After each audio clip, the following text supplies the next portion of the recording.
Welcome in to this emergency DNVR Broncos podcast. I'm your host, Zach Stevens, joined by my main man, Hank Henry Chisholm. Thanks for joining me today, Hank. And of course, this is an emergency pod.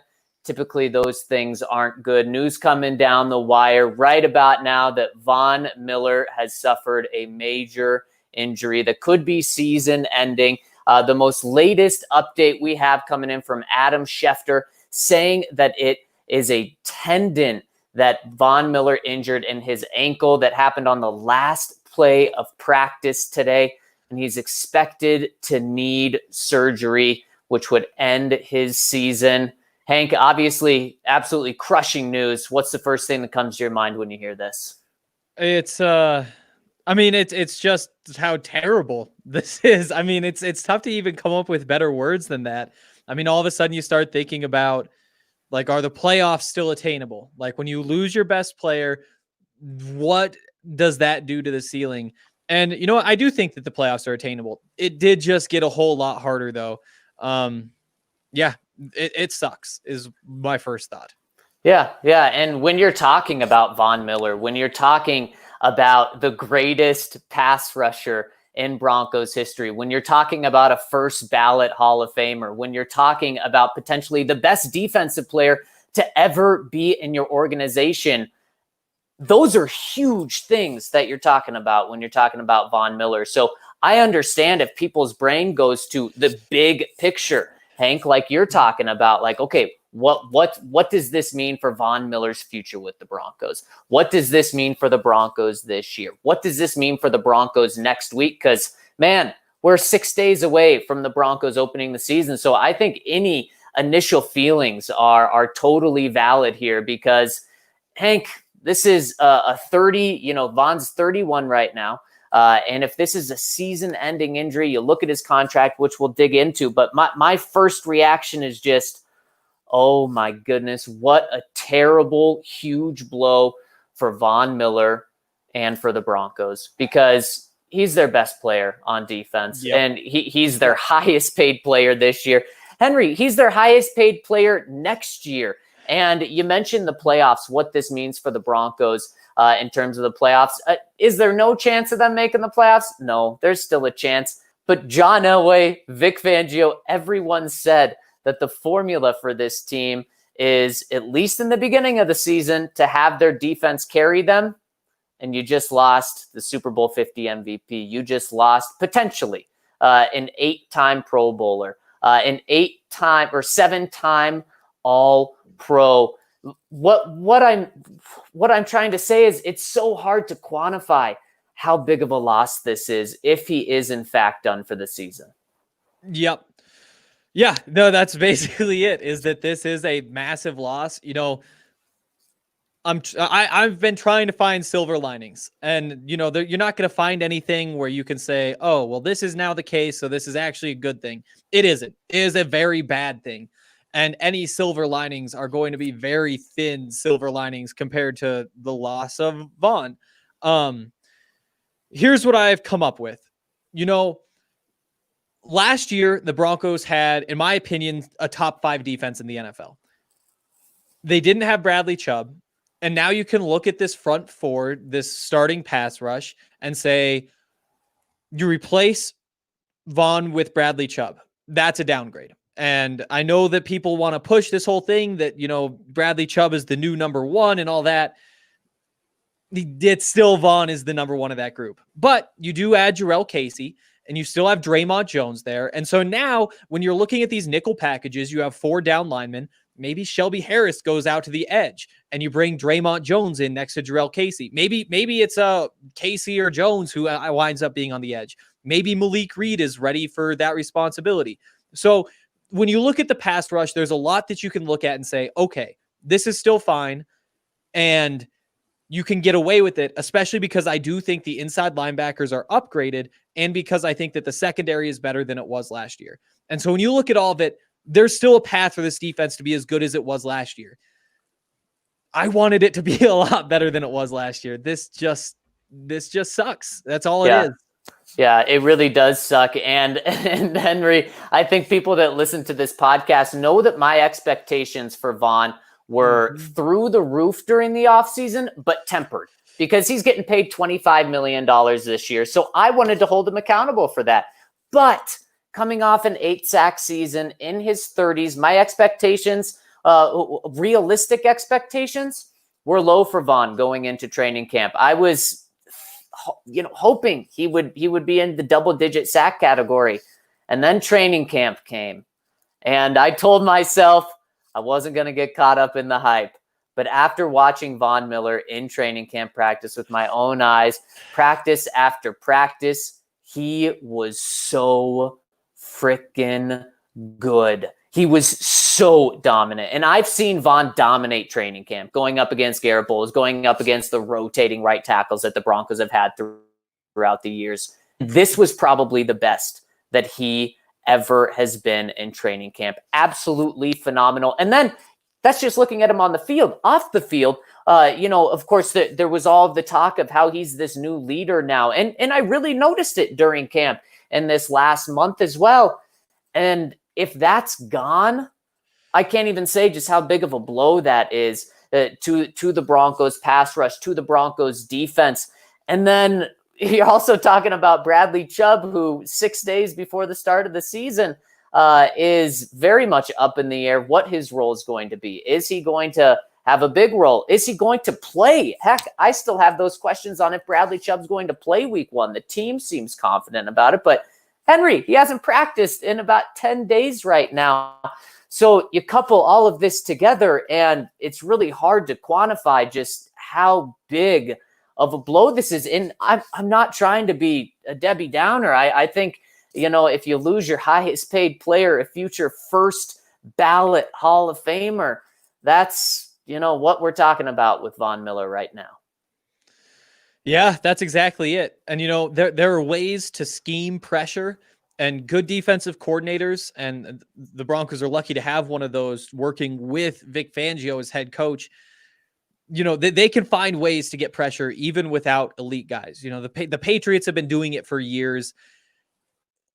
The problem is, what was so great about what was supposed to be the Broncos defense this year is that you didn't need the scheme pressure. You didn't need to have too many stunts. You didn't need to have everybody up at the line so that the offense doesn't know who's coming and who's going. You didn't need the corner blitzes because you could line up with Bradley Chubb and Von Miller and Jarrell Casey, and then take your choice of Shelby Harris or Draymond Jones.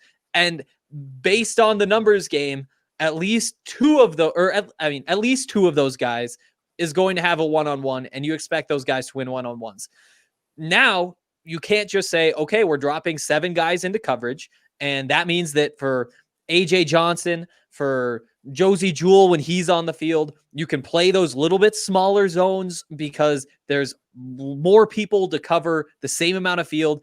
Now you're going to have to get those guys up against the line of scrimmage, sometimes blitzing, sometimes dropping back into bigger zones. And that just makes that job even tougher when you have to drop back instead of start. It's going to have ripple effects throughout this whole defense. And it's going to be frustrating to think about all season. And I think that's what's going to be the worst. It's just week in, week out thinking, what's different if Von's here? And right. Again, I've ended everything I said with this, but it just sucks. That's all this is it's just awful. It's just awful. And that's really, what it all comes down to when you think short term, when you think this season as a whole, when you think in the future, it just sucks. Mm-hmm. It really, really stinks for Von. It stinks for the Broncos. And look, Malik Reed, I wrote about him multiple times during training camp, just how good he was, how much he impressed me. One day Von Miller wasn't practicing. Malik Reed stepped in, and I said, no Von Miller, no problem for the Broncos defense. Was I saying that Malik Reed was replacing a future Hall of Famer without missing a step? No. But was Malik Reed good? Yeah, he really impressed me. And on the other side, you have Jerry Itachu, who is a good backup, could be a starter on a couple of teams, but we're talking about Von Miller. We're talking about replacing Von Miller, and that's what these guys have to do, and simply there is no replacing Von Miller, whether it's with Malik Reed, Jerry Itachu, guys on the street right now. There's no replacing Von Miller. And that's what the Broncos are looking at if it does come true that Von Miller's season is in fact done. Yeah, and I think Mike Kliss tweeted that he has some meeting with a doctor on Thursday, and that's when they're going to know for sure what exactly it is. But the expectation is that it is the ruptured tendon in his ankle, and that's going to cost him the season. I just don't know. You know, some people are asking who is the 53rd man on the roster if Vaughn is cut, and I think that that's a really good question. My guess is that they look outside of the organization. I don't think that Derek Tuska is in a position yet where you're happy putting him on the field. But Zach, I guess my question for you is, if they do promote somebody from the practice squad, from inside the organization, it is Tuska, right? He'd be at the top of that list. Yeah, it would be Tuska, the guy that less than a week ago, Vic Fangio, was very brutally honest about him and said he's a guy that came from a small program and he needs to develop in every single way. The way Vic talked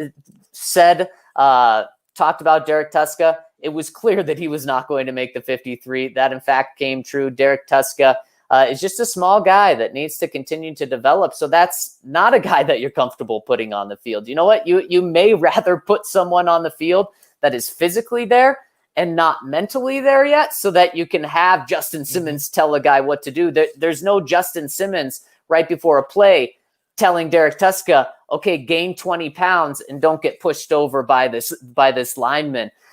So there's no fill-in for Vaughn on this roster. And like I've said multiple times now, you're 6 days away, almost to the minute, 6 days away from starting this season. Anyone on the street isn't going to be able to come in and play a huge role. So it's going to be Malik Reed. And now you have Josie Jewell instead of Todd Davis. You have Malik Reed instead of Von Miller, very much likely at least for week one. And you could have Jeremiah Tachu instead of Bradley Chubb, at least for a significant amount of the plays. If Bradley Chubb does play, he's very likely going to be on a play count, going up against 250-pound Derrick Henry and a team that is just going to try to pound the rock and attack you. So it's just not good news. Any way you look at it, you lose a $25 million player who truly looked like he was in the best shape that he could possibly be in, being at 31 years old right now. Yeah, it's a rough time. You know, you brought up, you know, you need Justin Simmons now to be telling a guy where to line up, because that's kind of his role as the defense. The Broncos cut Todd Davis last week, and Todd Davis was the guy who ran the defense. He was the guy who was calling the defense. He was the guy who Vic told the defense to, and then he shared the information. He made the checks once they got out on the field. That was his job. Now that's on Alexander Johnson, maybe, after Vic said that he doesn't trust Alexander to do that because he isn't to that point in his understanding of this defense. Maybe it's Josie Jewell who has to do that. Maybe it all just relies on Justin Simmons. Maybe Justin Simmons is now doing all of it. But now you know there's one more guy on the field who needs to be told what to do, because Vaughn was Vaughn. You know, he doesn't need Todd Davis saying, okay, we need you right here, right now. We need you to move over. Malik Reed, you know, I haven't been in the locker room. I haven't been in the huddle, but I would guess that he might need more help than Von Miller did in those situations. Yeah, exactly. He definitely will. And again, it's not just mental, it's physical. You're not going to be able to replicate Von Miller's talent. The highest drafted player on the Broncos, number 2 overall pick. And then, of course, on the other side, we're talking Bradley Chubb, the second highest drafted player on the Broncos with the number 5 overall pick. Could be without both of those guys, at least in a very big role come week one. So I didn't want to go here on this pod, but we're getting so many questions about it. I feel like we need to talk about who's out there, Henry, and who's out there that the Broncos could sign to try to replace Von Miller. And there are some names out there. You have Clay Matthews. You have Cameron Wake. You have Terrell Suggs. I mean, we're talking big names right now, but they're all available for a reason. You're not available 6 days before the Broncos game, 48 hours before the start of the NFL season. because you're great and because you're ready to be an instant starter and because you're ready to play 90% of the defensive snaps and be able to constantly pressure a quarterback. You're simply not out there. Clay Matthews was a guy that could do that. Cameron Wake has proved that he could do that at points. And Terrell Suggs, definitely. I mean, a Hall of Famer right there. But years ago for all of those guys. Yeah. And, you know, I guess before you can start trying to figure out who to bring in, you need to decide what exactly you are looking for. And I mean, the easy answer is you're looking for a replacement for Von Miller. Guess what? You're not going to find one. That guy just does not exist on planet Earth, let alone on the street right now looking for a job. So what you really need is somebody who in week one can step in and ideally play half of the snaps in the game. I think it's unlikely you're going to find that guy, and you might as well just say it's not going to happen because of the way the protocols work for the coronavirus. What? They sign somebody today or decide who they want to sign. Maybe they can get them their first coronavirus test tonight. I would doubt it. And then they have to do another one Wednesday, another one Thursday. If you can't get tonight, the final test is Friday. And then are they allowed in Friday night into the facilities? You're not going to get anybody who can play week one. So that's out. Really, you have to be looking long-term for a guy who you'd rather have in a 3-man rotation than Jerry Atachu. Somebody who can, you know, by the end of the season, when Bradley's full health, playing close to every snap, hopefully, somebody who can split time with Malik Reed. And I think that as Bradley goes through this process, obviously the role for whoever you bring in is going to be bigger at the start of the season and less at the back end of the season. And that's why you do want somebody who is more of an established guy, like the guys you named. You know, can Clay Matthews be the guy who jumps in and fills that role starting week 2? I mean, none of those guys, at least as far as I know, have any experience with a Vic Fangio defense. I don't know. I think to me, Clay Matthews is the name that jumps out. He'd be my top choice. Maybe with Suggs right behind him, maybe Wake in front of him. I mean, Wake is more of the pass rusher type. Right. Clay Matthews probably gives you the most in coverage, but he's probably lost his legs more than anybody. I don't know. They're flawed players at this point. Yeah, exactly. And I think Cards Are Us in our comment section puts it perfectly. Von is the Denver Broncos, you know, especially right now. And also the past, 5 years, he's definitely been the face of the franchise without a doubt. But right now, Henry, as much as Drew Lock has been the talk of the town, as much as all the offensive weapons have been the talk of the town, this team was going to win by the defense first, at least in the first couple of games, first half, maybe even this full season. Now, I think with Von Miller, if he is done for the season, it puts all the pressure on the offense. There is no time to sit back and be 22nd, the 10th worst offense, and slowly work your way up till you end at about 15 and until you're an average offense. If this Broncos team wants to be a winning team, wants to make the playoffs, now, sorry, guys, I know you're young. I know it's a new offense. I know there was no off-season program for you guys to get going. I know there were no preseason games. I know you have so many rookies making big roles on this team. No excuses. You got to go right now, and that's such a tough task. Such a tough task. Just listen to John Elway himself say that the expectations for the offense should be tempered, and now they can't be. They just simply can't be. Yeah, Drew's going to have to grow up fast. That's the world we're living in. Von's greatest impact comes at the end of games. That is when he is at his best. When he has a lead and the other team has 3-4 minutes to get down the field and score, those are passing downs, and that means Von gets to pin his ears back and go get the quarterback. That's gone now. Other teams are going to be more successful late in games. That is where you're going to see the biggest impact is, of course, Derrick Henry over the course of the game. He is going to be more productive up until those last 8 minutes, whatever it ends up being. But those last 8 minutes are going to be a struggle. That means that Drew's going to be in more situations where he's going to have to go out there and respond after the opposing offense does something.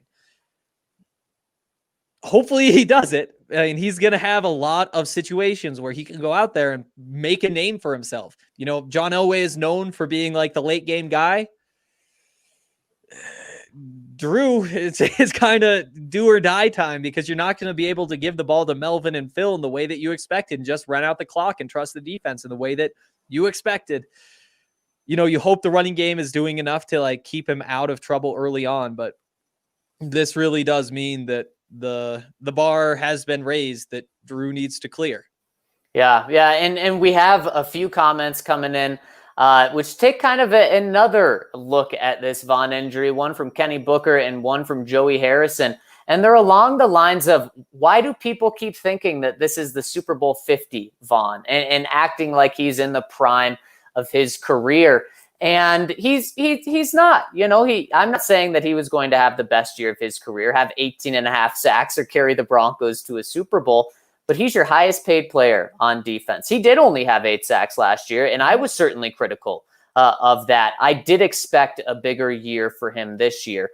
And even with Von Miller only having 8 sacks last year, let's say you didn't have that. What is this team last year, Henry? They're not a 7-9 team. They're worse than that. So am I saying, though, that this injury is bringing the Broncos from 9-7, 10-6 down to 4-12? No, I'm not. But there was legitimate hope and optimism that this team was going to make the playoffs, make a push, be above 500 for the first time since 2016. This injury does hurt that. It really does hurt that. Von Miller is a game or 2 or 3 valuable to you. So yes, it may not be losing Von Miller, expecting him to have 18 and a half sacks, but I was expecting, 12, 13, 14 sacks per game or sacks this season. You lose that. That's massive. Yeah. And, if you want to just say Vaughn only had 8 sacks and so he wasn't a great player anymore, go ahead. But don't just look at the stats. It's a football game. It's not a game of stats. He's out there doing more things than he's ever done in this Vic Fangio defense. He's spending more time in coverage. He's not just sprinting at the quarterback the way he did before. This is a different scheme, and that definitely hurt his sack numbers, but it meant that he had to do other things as well. And so he wasn't spending as much time trying to get to the quarterback. And also, he didn't have any help with Bradley Chubb. If you go back and actually watch him, Vaughn had a good season. Was it a perfect season? Of course not. But to reduce everything he does down to the total number of sacks he provides, I really, really hate that a whole lot. And I think it was Big Smooth just had a great point, and it's something I want to talk about. Yes, the offensive coordinator has to adjust. Guess who's now seeing double teams? Bradley Chubb. Bradley Chubb will now be double teamed every time he's on the field because Vaughn is not there. If they're just going out there with their 5 linemen, sending 5 guys out into a route, that was going to be Vaughn who was getting the double team, assuming that they send the 4 in the base nickel defense. Everybody else has the one-on-ones. That's no longer the case. You just replaced a Bradley Chubb one-on-one with a Malik Reed one-on-one. You could get into the double teams of what they did to Vaughn last year. You can get into the triple teams and what they did with Vaughn last year. He is a really good football player, and I hate seeing people reduce him based solely on the sack numbers. Yeah, that's very fair. And I think something that is going to have a huge impact that we can't quantify, like you're saying, Henry, is behind the scenes and what Von Miller means to that locker room, what he means to the defense. He's the heart and soul of the Denver Broncos and has been for years. And I know Drew's up and coming. He has not taken that from Von Miller. Von Miller is the heart and soul. When the Broncos lost one of their highest paid players this year, Juwan James, when he opted out, was that a big deal behind the scenes? No, it really wasn't. That didn't crush the Broncos, the players' souls. This one is something that they're not going to be able to write off. The players are not going to be able to say, yeah, well, we wish we had Von, but next man up. They'll say that, but I think even publicly, they're going to be even more impacted by that. And that's just something that everyone is going to know, that number 58 isn't in the game.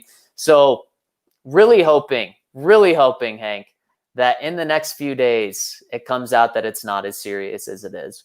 But going off everything we've seen and heard and people I've talked to so far, it doesn't look good. It does not look good for Von Miller. And we talked a lot about Drew Lock having to step up.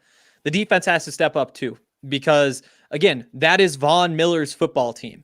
And now it is no longer his football team. That was his defense, and now it's no longer his defense. Somebody is going to have to start making the plays late in games that Von, even last year, was making. Even last year, if you go back and watch, he's making the plays.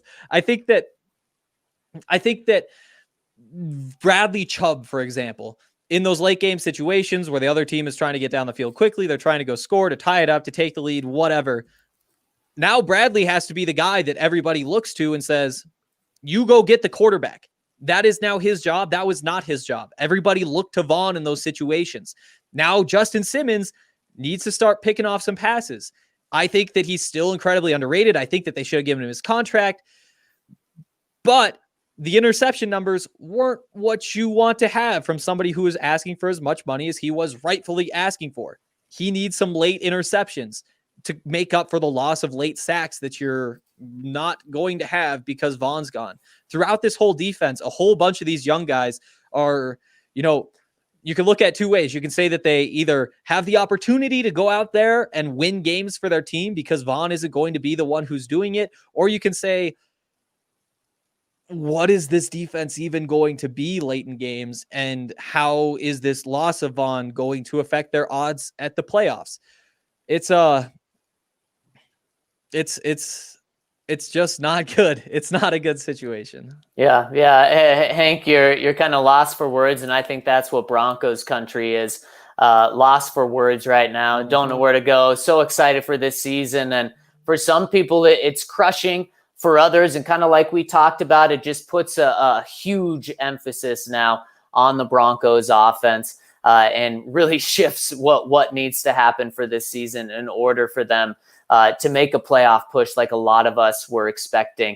Man, I think I speak for both of us and really all of Broncos country. Our heart just goes out for Vaughn. What a devastating injury. And we really hope that it's not going to be season ending, but all of the reports indicate that Von Miller suffered what people fear is a season ending ankle injury and a tendon in his ankle, and it does not look good. Hank, I really, really appreciate you jumping on this podcast with me. We had to talk to the people to give our initial reactions. There is so much more news to come on this. So make sure you're following along at thednvr.com. And also, we'll be right back with you with all of the breaking information tomorrow morning on this podcast. So thank you guys so much for tuning in with us, and stay tuned because we'll have all of the up-to-date information for you. Thanks so much, guys, for joining us tonight.